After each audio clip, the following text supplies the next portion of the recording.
Yeah.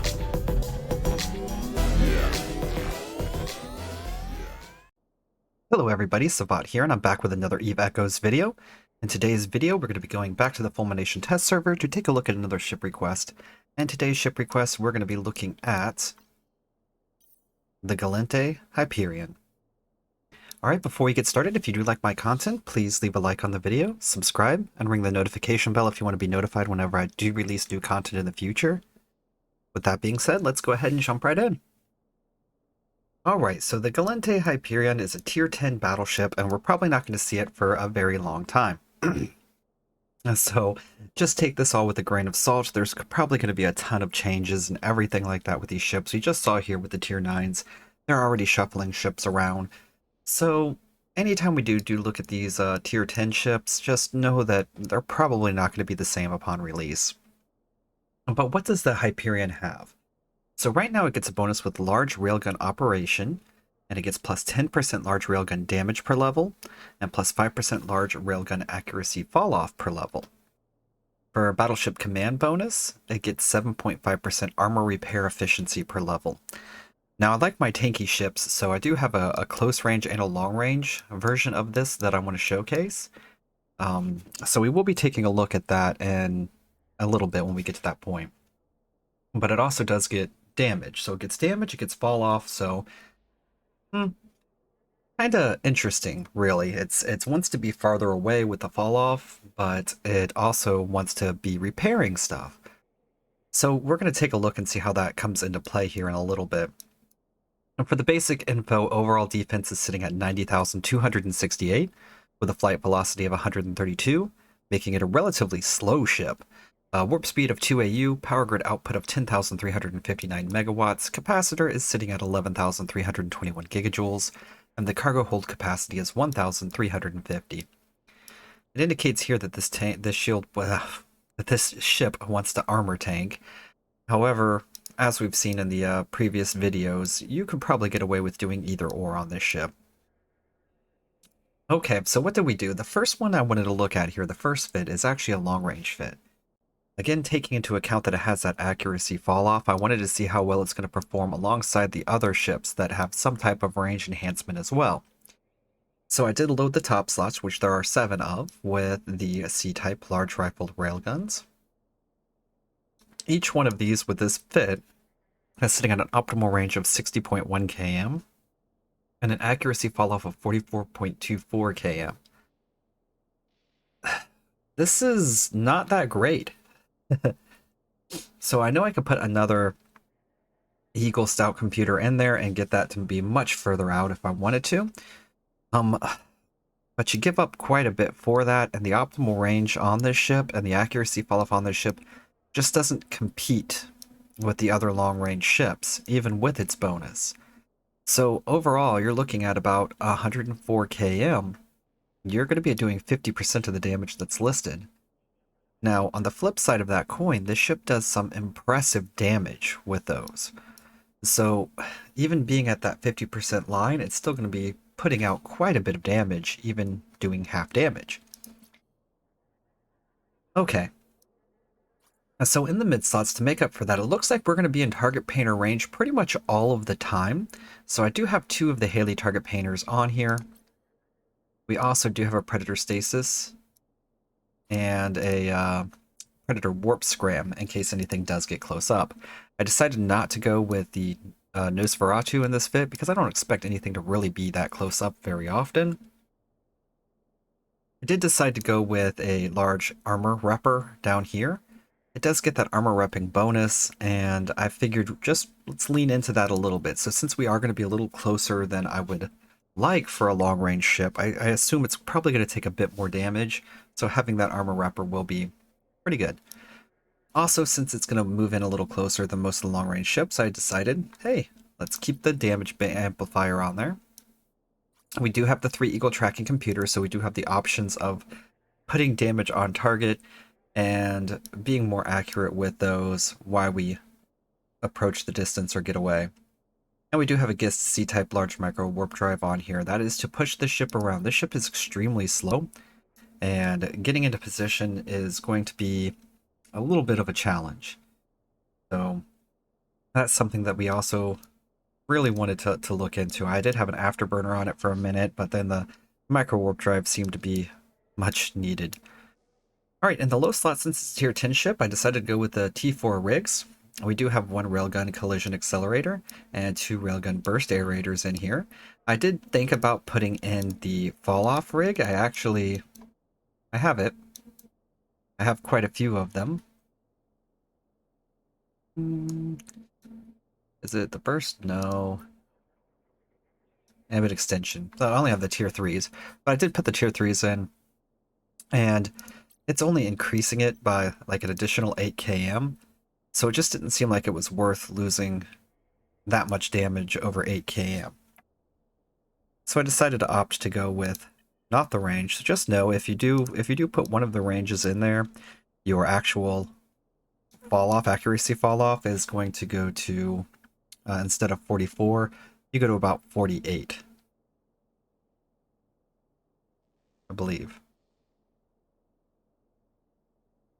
48 or 52, I can't remember. It wasn't that much of a difference.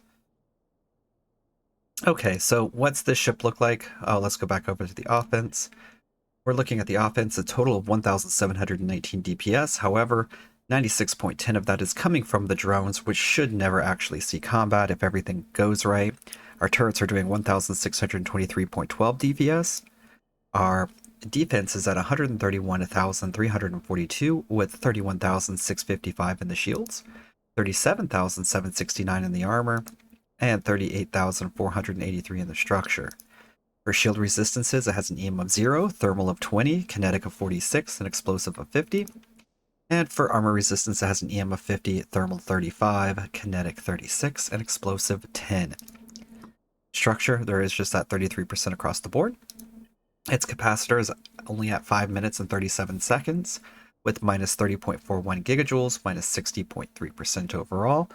Capacitor capacity is at 14,859 gigajoules with a recharge time of 737 seconds and a maximum power grid of 15,538.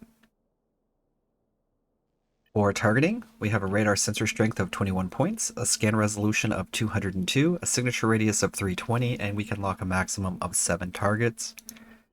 Navigation, we're at 191.4 with a warp prep time of 11.54 seconds and a warp speed of 2 AU. So the targeting, let's talk about that for a little bit. So down here in my rigs, my engineering rigs, I have a semiconductor memory cell, I have a capacitor control circuit, and I also have a targeting system subcontroller 4. And that is going to be to help it lock on that a bit faster. So that is helping that out there.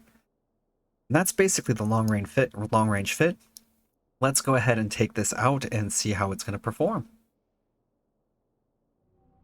Alright, so here we are at the Cosmic Anomaly, and right now there's the event going on, so I decided to do one of the event missions with this long range fit and see how it will perform on that. What do we got here for our mission? Well, I picked up a couple because I wanted to do those. I think this one is the Sabotage the Guardian's Gala.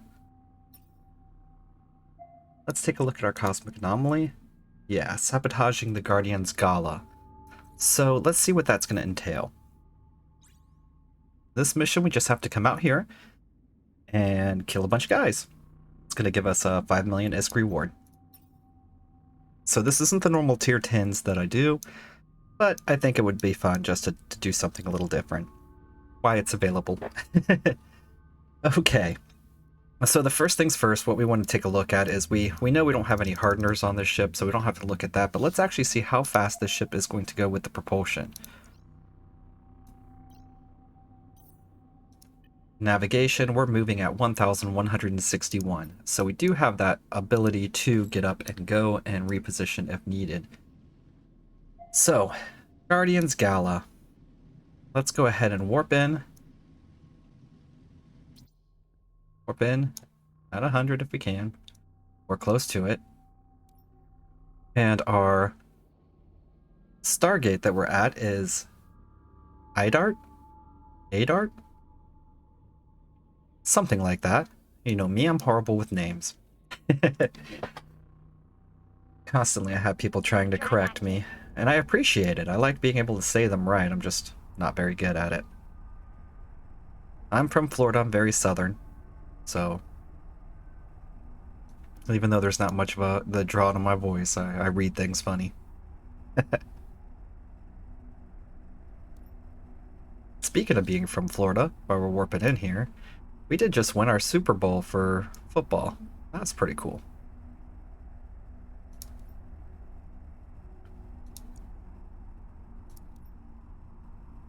Okay, so we're coming into the Cosmic Anomaly now. And where are we sitting off? Wow, we got this giant armor plate. Very Minmatar. So let's just lock up everyone. We have a couple of people who are far away.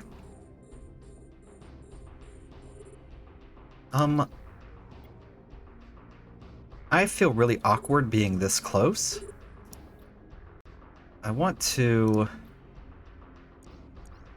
focus fire this guy.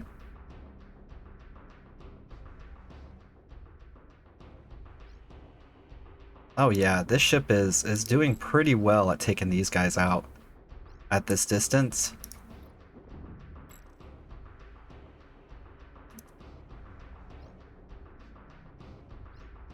Oh, just blah blah blah blah blah. Right, we didn't one-shot him. I think we would have, though, if we had both of the target painters on him. So we're actually doing extremely good damage, I would say, even though these are tiny ships. Out at this distance, one of the things that we want to look at here, at 6,000, that's not bad at all. If we do turn on one of the Eagles, that's going to give us an 84 km optimal range with 61 km fall off. So you can still be out there and still do quite a bit of damage from quite a big range if you need to. Which is a good part of having those on there. If we activate our damage mod, this is going to put our total damage up to 2078 at this speed, or at this range. So as far as for damage output, it does a ton of damage from this range, which is very cool. And it does look like each one of these mods are going to, the Eagle mods anyway, are going to give us 2 rotations at least. Almost 3. Well, maybe, yeah, we do get 3. So that's actually pretty good as well. Okay. So our next wave is spawning in.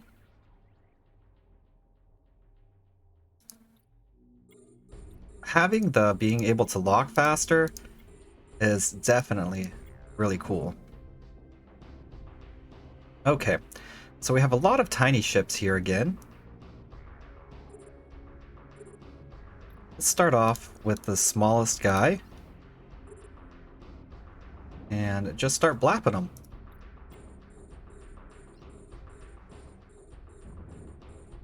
Yeah, so I don't really know if this mission is going to be such a great showcase. It just seems like these guys are a bit too weak. Lots of tiny ships. Nothing really to cry home about. Sitting out at this range, I mean, not really much to worry about either. Okay.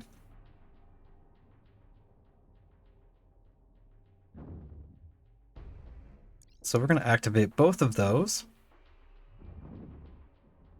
Yeah, this guy can actually hit us from out here.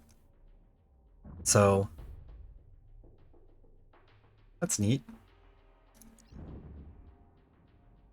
Blap.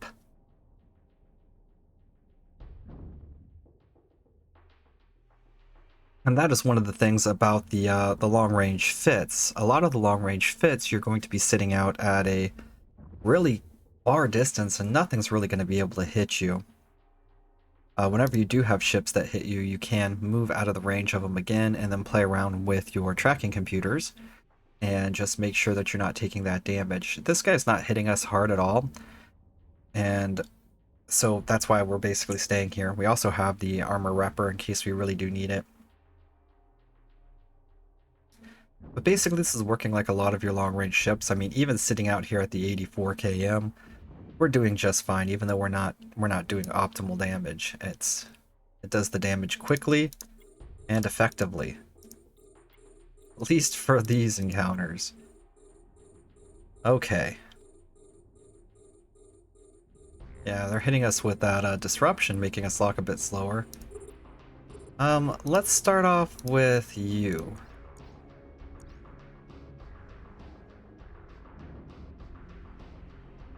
Okay.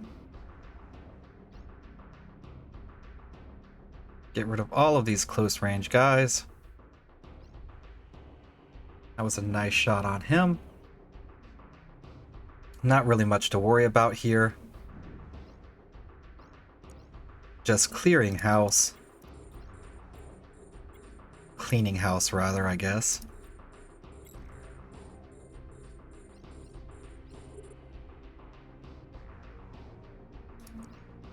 Activating our tracking computers when need be. We have them, might as well use them. Apply that damage just that little bit better. And let's lock up the bigger ships now.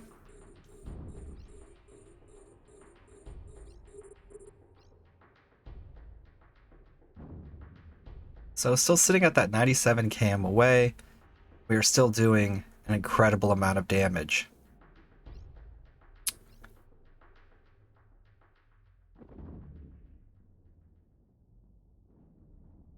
So definitely not bad.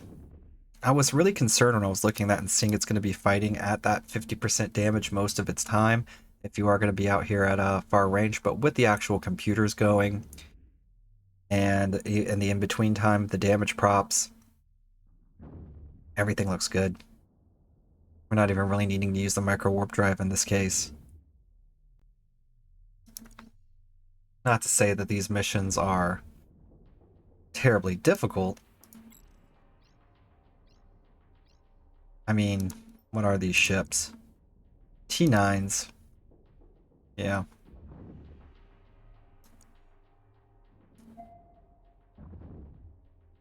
There we go.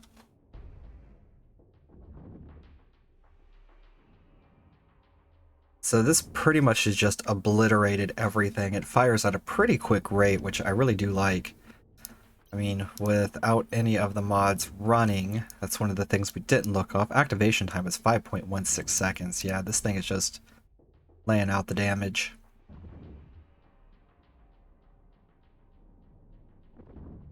Obviously, you can move in closer if you want to, but with these long-range fits, it's all about that kiting.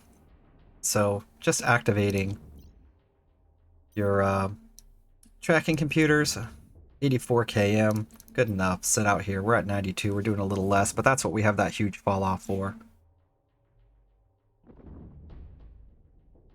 Okay, and this should be enough to blap him out of existence. Wonder if there's going to be another wave on this one. Oh, we didn't quite get 3 on that rotation. Guess it's got to be a timing thing, too.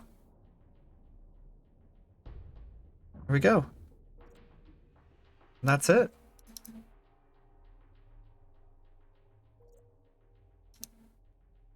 Yeah, 4.5 million. Got through that T9 encounter pretty easily, I would say. Didn't really need to move around, but if you are doing harder missions than that, you are going to need to move around a whole lot more just to keep that range and whatnot. So overall, I think the long range fit would definitely work on here. It does put out some pretty amazing damage for as far out as it does go, but it is also a T10 ship, so it should be putting out some pretty amazing damage. Okay, I'll be right back and we're going to take a look at the close range fit. Okay, so we're back here with the close range fit. I changed all the high slots, all 7 of them. They are now currently in Core C-type large snub-nose railguns. The mid slots, the changes that were made is we added a Verkalakas large energy Nosferatu in place of one of the target painters. Everything else remained the same. We swapped out the large drones for medium drones because we're going to be up there much more close, and we want to make sure that we're going to be able to apply some damage even when we're not able to. For the low slots, I did add another damage prop. So we have 2 of the magnetic field stabilizers. And I added a little bit more tank. So we have a Corpus C-type adaptive armor hardener, and we have a Corpum C-type reactive armor hardener, as well as we replaced the micro warp drive with a large afterburner. Overall, this is going to give us 2,368.6 DPS cold, making that a very, very impressive number. Rigs, I didn't change anything at all, so it's still using all of the damage rigs, so this is pretty much as much damage as you're going to see. You could put in a couple more damage mods on there, but ultimately you're probably not going to be doing that full damage a majority of the time. Your optimal range is only 9 km with your accuracy falloff of 16.88, so you want to be fairly close. Okay.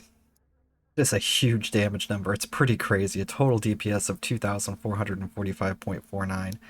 We're going to take this out and see how it does. Alright, I'll be right back with the combat. Alright, here we are at the Cosmic Anomaly for the next encounter that we're going to do. Again, we're doing one of the Gala missions here. We're going to try the close range fit in this. There's going to be a lot of smaller ships, so I imagine this is actually going to be pretty tough for us. Let's go ahead and activate our hardeners and take a look and see where we're at. Now, so for our defense, we're actually sitting at thermal and kinetic at 57% even on each one of those. EM is 67%, explosive is 40%. I think these guys are Mimitar, so that might actually be a little bit troublesome for us. Didn't really try to think that one completely through. However, it does do all 3 of those damage types of thermal, kinetic, and explosive if they are Mimitar, so we might be in a better position than we thought. As far as navigation goes, with the afterburner running, we're sitting at a navigation of 540. That should be good enough to maneuver into position. So let's go ahead and warp in. And we are doing Hunter's Trap. And we are going to warp in at 20 km. Our Stargate is Avox.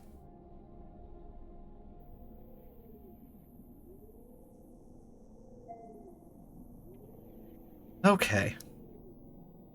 I'm excited to kind of see what's gonna transpire here. Warp drive active.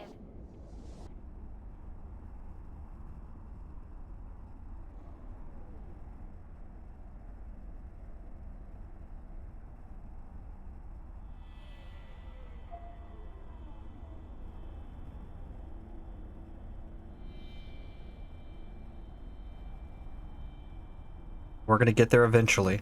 So used to the Cinnaball. Okay. So we landed right on top of these guys. Let's approach, turn that on, and lock some people up. Just to move away a little bit.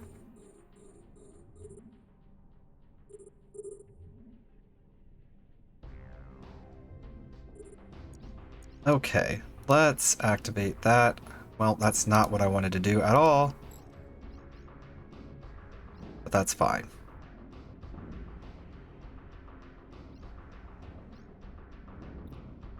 Let's focus fire on you. Approach you. Move those.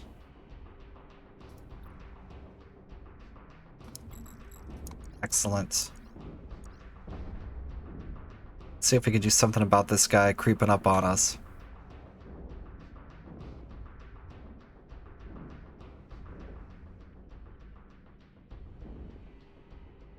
Yep, doesn't look like we're going to be able to do too terribly much unless we get all those guns firing. And we should make pretty short work of him. Continue approaching.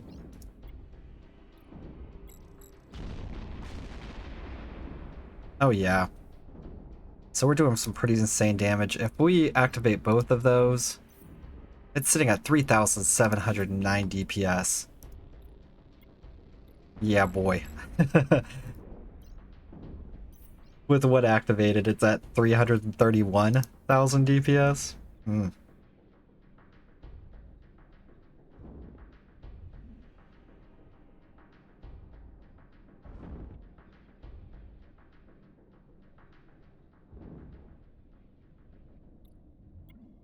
Able to apply the damage. is one thing. Applying it effectively is a complete other thing. So it does look like, again, the ship is very slow, so getting an optimal range is going to be quite troublesome. But it's just able to pump out that damage so much.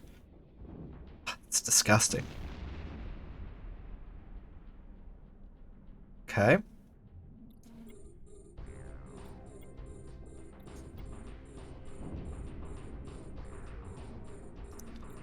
So one of the key things is here.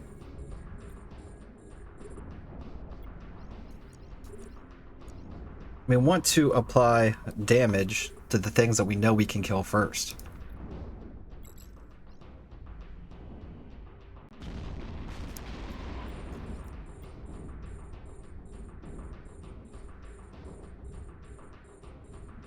Yeah.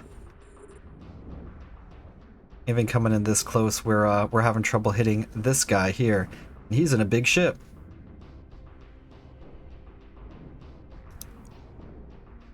It'll be fine. As soon as we get to the about 8 km range of him, we'll start applying all of our damage fully again.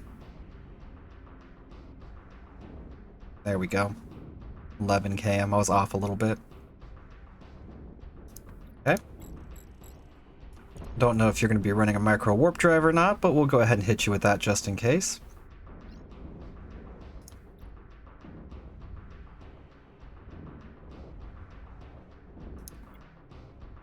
We're going to work on an approach for this guy. So this is about the worst case scenario that you can imagine. A bunch of smaller ships around you.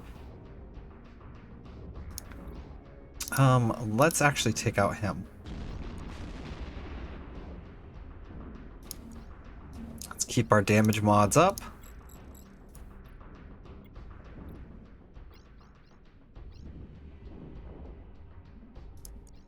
Stop. That was a nice hit.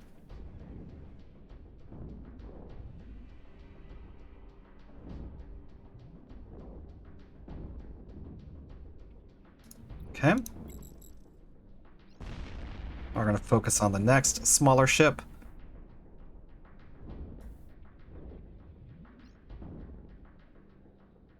I don't think they have any type of micro warp drives here, but let's activate our armor repper.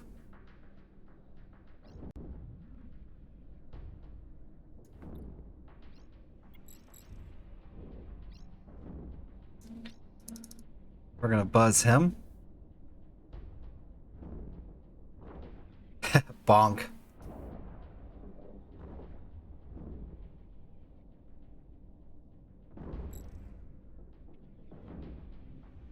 I think if a battleship bonks you, it should do damage. That would be hilarious. Alright, that guy's dead now too. What else do we have going on here? We have all sorts of ships. Cool.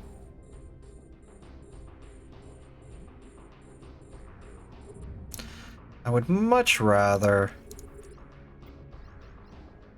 Well, I would much rather actually kill something that I was targeting, but nah, it keeps changing on me, so we'll take you out. Shouldn't be an issue. Whoa.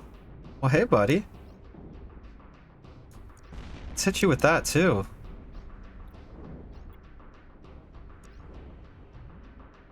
Okay. That guy was flying.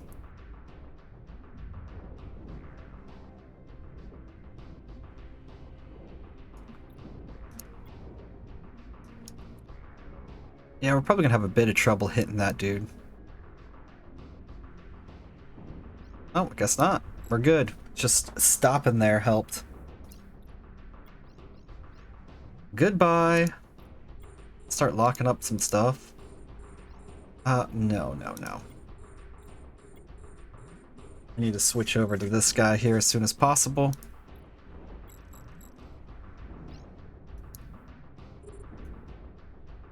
We can take off those two. Let's pretty much stop here.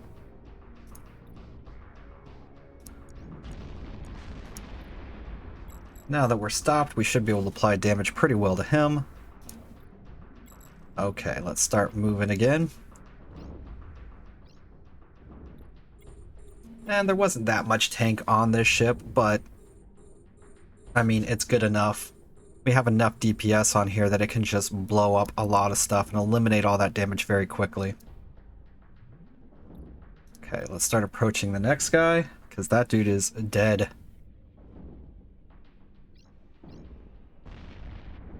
So even out at 25 km, 24 km, this is able to hit and do some pretty decent damage.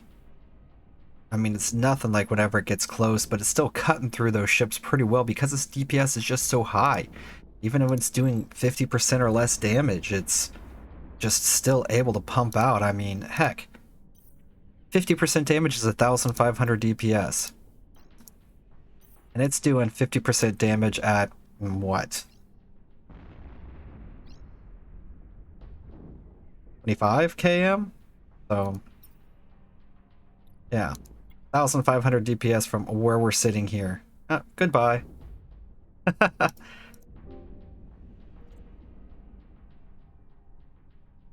And disgusting. Just utterly disgusting. It's so much fun, though. Alright, so that was that. I mean, it was pretty good. I think that the raw damage of this ship is very, very impressive. 2,368.6 cold is very, very scary. But that is my take on this ship. There's also another fit because this ship does have the armor repair efficiency. So using that armor repair efficiency and making a kind of a tankier ship, so replacing your mods down here with the armor increase, the ones that increase the rep time, will give you like one shield is basically working as 1 in 60% more of another.